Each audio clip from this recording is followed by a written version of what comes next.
Assalamualaikum warahmatullahi wabarakatuh. Jumpa lagi saya Suhail Najimin, YouTube channel Suhail Najimin. Pada pagi yang mulia ini yang dirahmati Allah Subhanahu wa taala. Kepada untuk kita semualah. Semoga kita dalam keadaan sehat, afiat dan dirahmati oleh Allah Subhanahu wa taala, diberkati oleh Allah Subhanahu wa taala. Mohonlah kepada Allah Subhanahu wa taala setiap hari keberkatan. Ya Allah, Allahumma inna nas'aluka salamatan fid din wa afiatan fil jasad wa ziyadatan fil ilmi wa barakatan fil rizqi wa tawbatan qabla al maut wa rahmatan 'ala al maut wa maghfiratan ba'da al maut. Allahumma hawin alaina Allah fi sakaratil maut wa najata minan nar wal afwa 'anil hisab. Amin ya rabbal alamin. Itu doa-doa yang hebat. Keselamatan diri untuk kita lah, ya.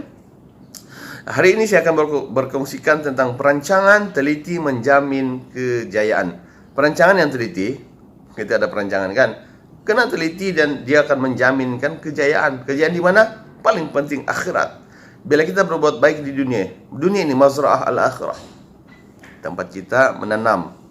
Bumi ini, dunia ini tempat kita menanam. Kita tanam pokok lah. Mazra'ah ini tempat menanam. Ladang untuk akhirat. Akhirat kita akan tuainya di akhirat, tuan-tuan dan puan. Akhirat itu selepas alam kubur, setiap orang ini akan mati, masuk kubur. Ada dia punya hisab dalam kubur. Dua saja dalam kubur ini. Yang pertamanya lubang akhirat, lubang neraka dan lubang syurga. Salah satu sahaja. Kan?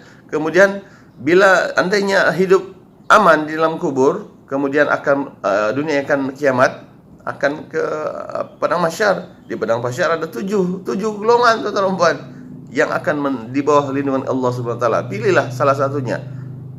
Okey?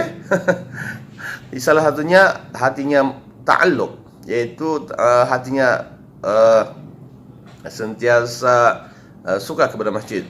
Allahu akbar. Rindulah pada masjid, tuan-tuan, menjadi pemimpin yang baik. Itulah antara orang-orang yang akan berada di bawah lindungan arasy Allah Subhanahu wa taala. Arasy Allah ini besar. Biarlah kita salah seorang golongan di situ insyaallah. Subhanallah. Kan, dan pastinya ada kaitan dengan tanggung jawab yang saya akan cerita hari ini, perancangan yang teliti. Jadi saya akan ceritakan tentang apakah itu tanggung jawab. Kena ada tanggung jawab. Tanggung jawab ialah kesanggupan seseorang untuk memikul dan melaksanakan tugas serta kewajiban dengan sempurna. Kita kena tanggung jawab ini, kesanggupan kita untuk pikul tanggung jawab, melaksanakan tanggung jawab serta kewajibannya dengan sempurna. Adalah kewajiban dengan sempurna lah, kan. Itulah namanya tanggung jawab. Tanggung jawab yang pertama adalah melaksanakan tugas dengan bersungguh-sungguh dan amanah. Bersungguh-sungguh dan amanah. Bila dibagi tugas, bersungguh-sungguh dan amanah. Amanah tu perempuan, ada tu BCA kan.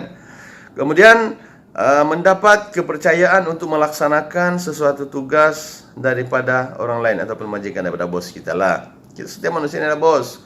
Kullukum ra'in wa kullukum mas'ulun an ra'iyatih, kata Rasulullah. Setiap kamu ini pemimpin dan kamu akan ditanya apa yang kamu dipimpin. Maknanya setiap kita ini pemimpin. Lahir saja ada baby kan. Ibu bapak itulah pemimpin. Bila pada dalam satu organisasi kita ada majikan, ada ketua dia, kan? Maknanya kita akan dibagi tugas. Itulah kepercayaan. Kita mesti laksanakan dengan bersungguh-sungguh dan amanah. Yang ketiganya adalah melaksanakan tugas dengan ikhlas dan yakin. Kita ada ilmu, kemahiran dan juga skill, dan juga ada nilai-nilai yang adab yang hebat. Kita laksanakan dengan baik, bersungguh-sungguh dan amanah ini. Ciri-ciri orang yang bertanggung jawab ini. Ada ciri-ciri dia. Para majikan sila ambil nota ini. Macam mana hendak mengambil pekerja, kena tengok ini. Yaitu yang pertamanya, sentiasa membuat perancangan yang rapi. Pilih mereka yang tahu merancang.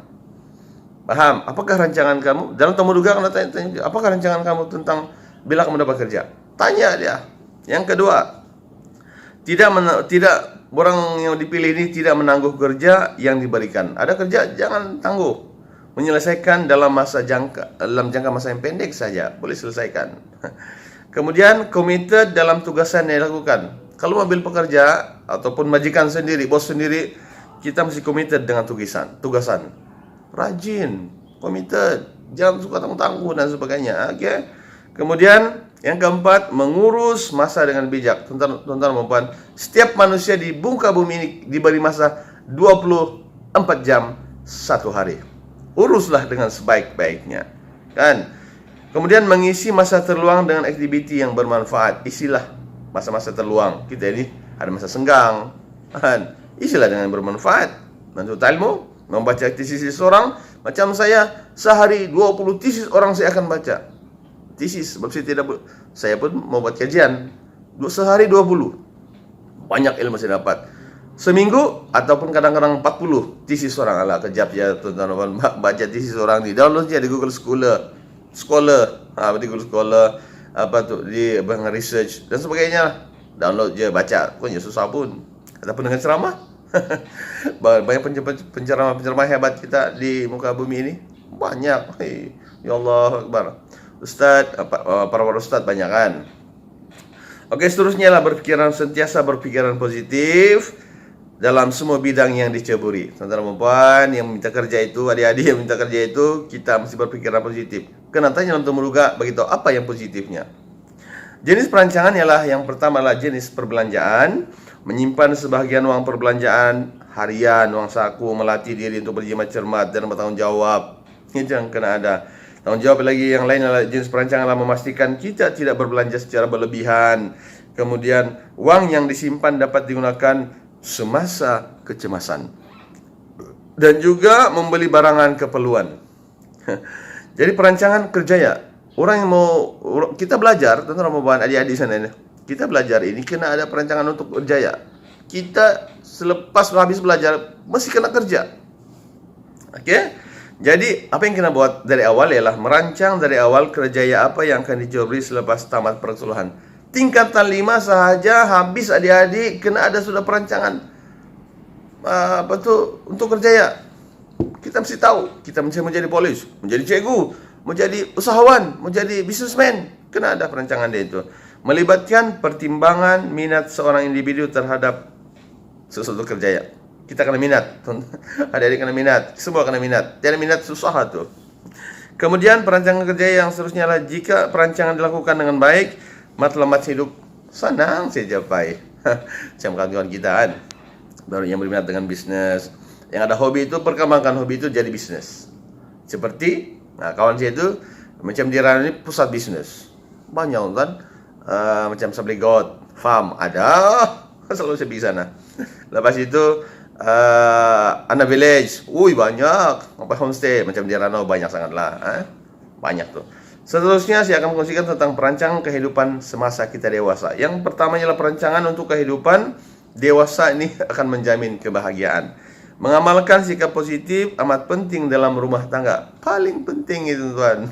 Positif dalam rumah tangga. Kita berpikiran positif dalam rumah tangga. Jangan yang negatif. Negatif habislah keluarga hancur.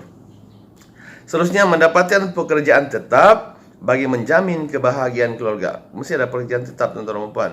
Biarlah jangan hanya sedikit saja.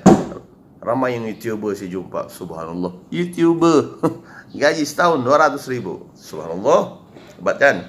Kemudian yang keempat, memastikan kedudukan keuangan yang kukuh sebelum mendirikan rumah tangga. Sebelum kahwin, kan ada duit, ada income, kan untuk kebahagiaan kita. Jadi adik-adik di sana, perancangan kita ini jenis perancangan ada 3. Perancangan jangka masa pendek, perancangan harian ataupun mingguan, dan juga perancangan mencapai cita-cita. Bagi yang jangka masa pendek ialah perancangan yang baik, mencapai keputusan yang cemerlang dalam pemeriksaan. Pemeriksaan saja mesti kena cemerlang, belajar rajin-rajin, kena strategi dan juga ada punya teknik, insya-Allah. Harian contohnya adalah seseorang perlu membuat perancangan perbelanjaan harian. Itu kan harianan. Seterusnya adalah untuk mencapai cita-cita, perancangan mendapatkan pekerjaan yang baik ataupun menjadi seorang pegawai profesional. Subhanallah. Penting semua itu teman-teman. Kepentingan membuat perancangan dapat menentukan hala tuju. Kemudian membolehkan individu menentukan dengan mengenal pasti matlamat yang ditetapkan. Perancangan membantu individu menyusun dan menetap apa yang dilakukan untuk dicapainya. Subhanallah. Oke, yang seterusnya adalah mengelakkan pembelajaran masa dan tenaga lah, insyaAllah. Jadi saya rasa itu saja untuk perkongsian hari ini. Semoga berfaedah untuk kita semua, insyaAllah. Yang baik dari Allah SWT, yang kurang daripada diri saya sendiri, tuan-tuan dan puan. Wabillahi taufiq wal hidayah. Wassalamualaikum warahmatullahi wabarakatuh. Jangan lupa subscribe YouTube channel Suhailil Najimin. Wassalam. Terima kasih.